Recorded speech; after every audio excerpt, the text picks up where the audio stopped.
یقین کریں وہ رات میری زندگی کا سب سے خوفناک تجربہ تھا، اور آج بھی جب یاد آتی ہے تو ساری رات کی بھیانک چیزیں آنکھوں کے سامنے آ جاتی ہیں۔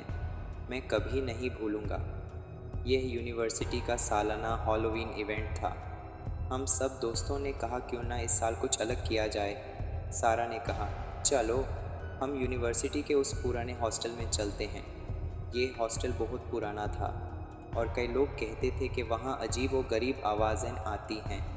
ہم نے ان کہانیوں کو مذاق سمجھا اور سوچا کہ یہ بس عام باتیں ہیں۔ رات کے 11 بجے پارٹی ختم ہوئی اور ہم سب، یعنی میں، سرا، علی، زینب، حسن اور فرحان ہاسٹل کی طرف چل پڑے۔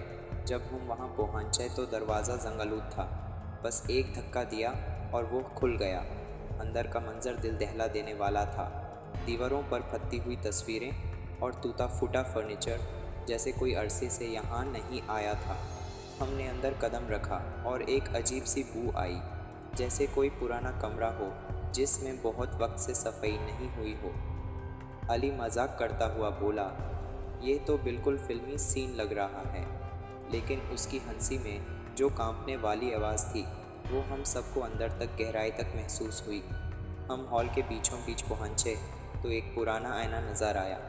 یہ آئینہ کہیں نہ کہیں پرانا تھا، لیکن ابھی بھی اس کی چمک باقی تھی۔ زینب نے آئینے میں جھانکا اور کہا، دیکھو اس میں کچھ ہل رہا ہے۔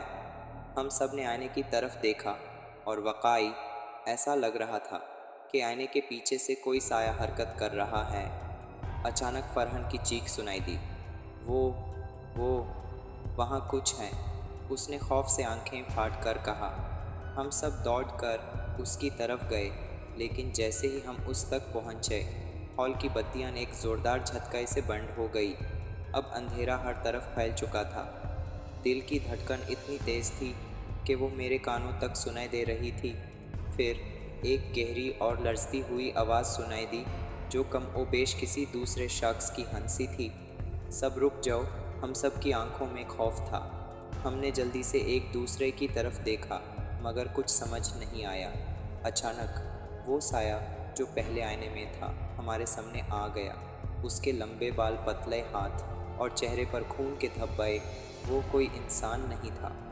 یہ جگہ چھوڑ دو ورنہ، اس نے سرد اور کھوکھلی آواز میں کہا۔ ہم سب ایک لمحے کے لیے ساکت ہو گئے۔ پھر اس نے ہاتھ اٹھایا اور ہمارے سامنے آ کر کہا، اب تم سب کو یہاں سے نکالنے نہیں دوں گا۔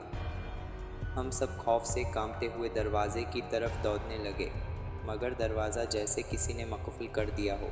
سب کو یوں لگا جیسے کچھ غیر مرئی طاقت ہمیں پکڑنے آ رہی ہو۔ یہ سب مذاق نہیں ہے، سرا نے چیخ کر کہا، ہمیں یہاں سے نکالنا ہوگا۔ ہم نے تیز قدموں سے اس دروازے کو کھولنے کی کوشش کی، مگر دروازہ ہلنے بھی نہیں آیا۔ پھر اچانک وہ سایہ دوبارہ ہمارے سامنے آیا اور اس کا منہ اب ہمارے سامنے تھا۔ اس نے کہا، تم یہاں نہیں جا سکتے، یہ تمہاری آخری رات ہے۔ ہم سب کو لگا کہ ہماری سانسیں رک گئی ہیں۔ پھر جیسے ایک زوردار جھٹکا آیا، آئینہ ایک تیز آواز کے ساتھ ٹوٹ کر زمین پر بکھرا گیا۔ اسی لمحے وہ سایہ غائب ہو گیا۔ بتیاں پھر جل گئی اور دروازہ خود بخود کھل گیا۔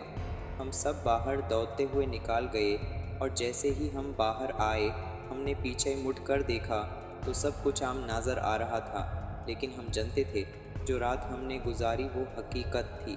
اگلے دن جب ہم نے دوبارہ ہاسٹل کا رخ کیا تو سب کچھ بالکل معمول کے مطابق تھا، مگر وہ سایہ، وہ خوف، وہ رات، وہ کبھی ہمارے دماغ سے نہیں نکلے۔ اور اب جب بھی میں اس ہاسٹل کے قریب سے گزارتا ہوں، وہ چہرہ، وہ سرگوشیاں، وہ دروازے کا خود بخود کھلنا، سب کچھ دوبارہ یاد آتا ہے۔